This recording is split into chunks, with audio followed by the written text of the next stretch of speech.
Mousuni island বাঙালিদের এখন final tourist destination বলতে পারেন। উইকেন্ড এস্কেপের জন্য এখন প্রতিটা বাঙালি কিন্তু তাদের ওই ঘোরার লিস্টে একবার করে টিক দিয়ে ফেলেছে মৌসুনী আইল্যান্ডসে। আমরাই বা ব্যতিক্রম কেন? ডিবংয়ের টিম চলে গেলাম 24 ডিসেম্বর আর 25 ডিসেম্বরের ছুটিতে মৌসুনী আইল্যান্ডস। বাট আমাদের রিসর্টটা ছিল একটু অন্যরকম, একদম উত্তর প্রান্তে, যেখানে অন্য কোনো হোটেল পাশাপাশি নেই। চলুন ঘুরে দেখা যাক এমনই এক সুন্দর হোটেলের ব্যাপার। দেখতে পাচ্ছ বন্ধুরা, আমরা এখন বেরাবো মৌসুমী দেখে, বাট দেখে মনে হচ্ছে অনেক ভোর। অ্যাকচুয়ালি 7:30 নিয়ারলি, বাট আজকে একটু বেশি কুয়াশা। তো হোপফুলি আমাদের জার্নিটা একটু ডিলে হবে, বাট ভালো হবে এটাই এক্সপেক্ট করছি। তো এই মৌসুমীর পুরো ব্লগটায় তোমরা থেকো। আর আমাদের স্পেশালিটি এই ব্লগটায় হচ্ছে গাড়ি কোথায় রাখবো, যদি 4 হুইলার নিয়ে যান কি তার রুট হবে। টোটাল দুটো গাড়িতে 10 জন অ্যাডাল্ট এবং 4টে বাচ্চা মিলে আমাদের এই সুন্দর ট্যুর সাজানো হয়। কুয়াশা ভরা দিনে বেরিয়ে পড়লাম আমরা 14 জন।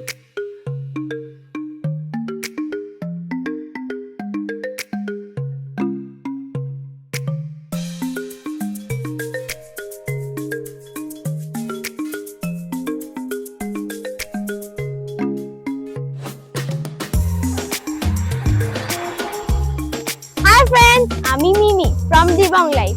আর এখন আমরা যাব হচ্ছে, মানে আমরা এসে গেছি অনেকটাই। আমরা আছি এখন একটা ধাবাতে খেতে এসেছি। আমরা আছি মৌসুমী আইল্যান্ড। তো আসলে প্রচন্ড জ্যাম ছিল রাস্তায়, আমরা কি বলবো। আর বাজারের দিক তো অনেক জ্যাম ছিল। আমরা বেরিয়েছি 8টার সময়, 8 o'clock সকালে 8 AM। আর এখন বাজে হচ্ছে 11:50। ভাবতে পারছো কতটা জ্যাম ছিল। আর রাস্তাও তো একটু টাইম লাগবে। আর আমাদের না প্রচন্ড খিদে পেয়ে গেছে। দেখো আমি একটা হাতে ফ্রুটিও নিয়ে নিয়েছি। আমি যেটা খাবো ভ্যাসলিন ফ্রুটিটা খাবো। তো দেখো আমি দেখাচ্ছি যে এখানে খাবার যেটা আছে।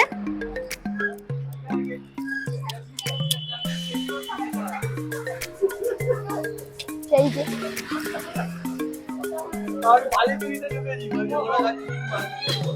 এখানে খাবারের জায়গা, আর এখানে এখন সবাই খাবে।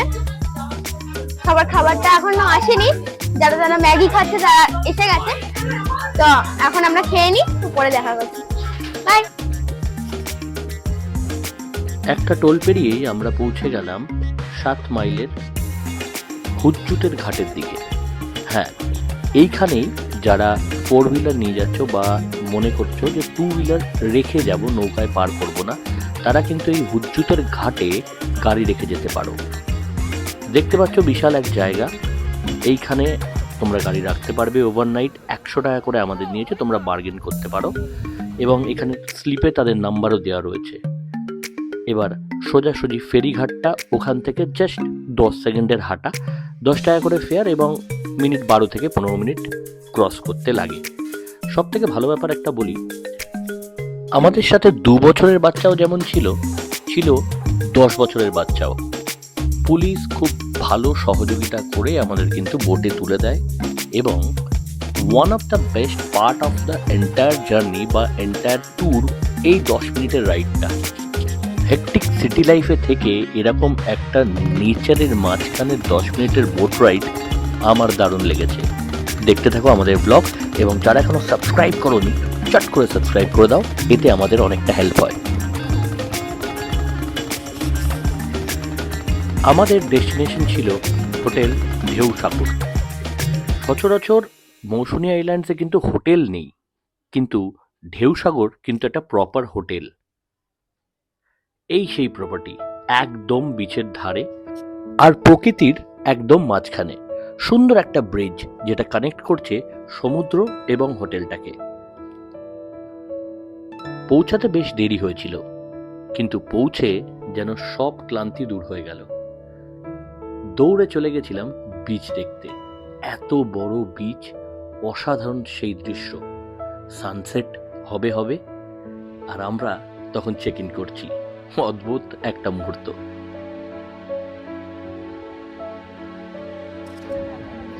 এইবার যে তোমরা দৃশ্যটা দেখছো এটা কিন্তু আমাদের ব্যালকনি থেকে, অথবা বলতে পারো জানলা থেকেও এই দৃশ্যটাই তোমরা দেখতে পারবে।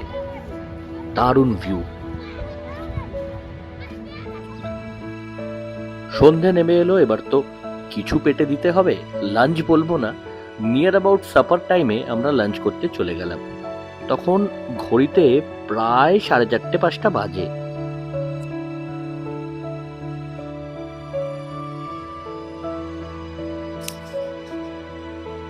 খেয়ে দেই আবার সেই সমুদ্রের টানে চলে গেলাম কচি কাচাদের সাথে সময় কাটানোর জন্য প্রিয় সমুদ্রের সামনে।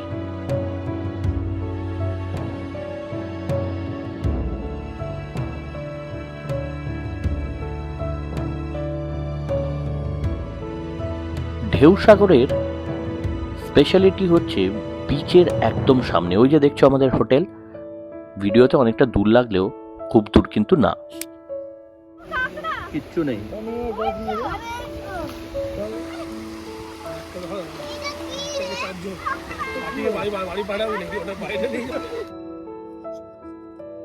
সন্ধ্যে তখন ঘনিয়ে এলো। 25শে ডিসেম্বরের আগের রবিবার, মানে 24শে ডিসেম্বর। সেজে উঠেছিল ঢেউসাগর, সেজে উঠেছিলাম আমরাও সন্ধ্যেটাকে এনজয় করার জন্য। সন্ধ্যেবেলা লাইটিং দেখে আরো ভালো লাগলো এই সুন্দর ঢেউসাগর হোটেলটাকে। যদিও বলে দিই, এই ভিডিওটা কিন্তু তারা স্পন্সর করেনি। এক কথায় বলতে পারো ভালো লাগা থেকেই এই ভিডিওটা আমরা করলাম। সকালের মতোই সন্ধ্যেবেলায় এবার লাইটিং এর মাঝখান থেকে এই ব্রিজ বরাবর হেঁটে সমুদ্রের কাছে গেলাম। বলাই বাহুল্য, এই লাইটিং সমেত ব্রিজের মাঝখান দিয়ে হাঁটার অনুভূতিটা একদম ফাটাফাটি বস। নিচের ডেসক্রিপশন বক্সে হোটেলের নাম্বার দেওয়া রয়েছে, আপনারা হোয়াটসঅ্যাপ করলেই তারা কিন্তু রুমের ছবি, ফুল প্যাকেজ, পুরো ডিটেলস কিন্তু আপনাদের হোয়াটসঅ্যাপে তুরন্ত দিয়ে দেবে। আমি কেন শেয়ার করলাম না, কারণ আমরা পিক সিজনে গেছিলাম, তাই আমাদের জন্য একটু রেটটা হাই ছিল। কিন্তু নর্মাল টাইমে, উইকেন্ডে কিন্তু এর থেকে কমই থাকে, যা আমরা খবর পেয়েছি।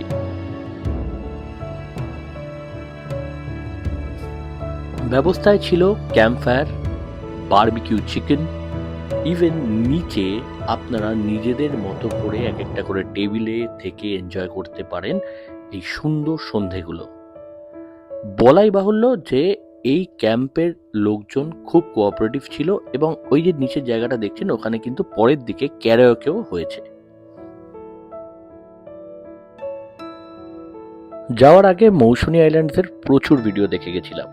প্রত্যেকটা ছিল কোনো ব্যাকপ্যাকার্স ক্যাম্প কিংবা নর্মাল ক্যাম্প, কিন্তু আমরা প্রথম এই ঢেউসাগরটা একটি ভ্লগে দেখে গেছিলাম। সেখানে গিয়ে দেখতে পারলাম নর্মাল তথাকথিত মৌসুমী আইল্যান্ডের যেরকম ছোট ছোট ক্যাম্প রিসর্ট, সেগুলোর মতো কিন্তু ঢেউসাগর নয়। একটি গোটা আস্ত হোটেল, যেখানে আপনি থাকতে পারবেন সপরিবারে, ব্যবহার ভালো, প্রত্যেকটা ব্যবস্থাপনা ভালো। সাথে রয়েছে যেটা কিন্তু আদার্স কোনো ক্যাম্পে নেই, তা হলো এত বড় লাগোয়া বিচ, যেটা আপনি সারাক্ষণ এনজয় করতে পারবেন। সত্যি বলছি, বিচটা দেখে কোনো সময় মনে হয়নি যে মৌসুমী আইল্যান্ডসে রয়েছে। অনেকটা পুরনো দিনের দীঘা, যেটা ওল্ড দীঘা না, নিউ দীঘা বলে আমরা জানি, সেই নিউ দীঘার কথা অনেকটা মনে পড়িয়ে দিল। এটা কিন্তু আউট অফ দ্য স্ক্রিপ্ট গিয়ে আমি তোমাদেরকে বললাম। যদি আমাদের এই ভিডিওটি তোমাদের ভালো লাগে, অতি অবশ্যই চ্যানেলটাকে সাবস্ক্রাইব করে দিও, কারণ আমরা কিন্তু নানান অফবিট ডেস্টিনেশন প্রায় তুলে ধরি এই চ্যানেলে। ততক্ষণ ভালো থাকবেন, অ্যান্ড ডু সাবস্ক্রাইব।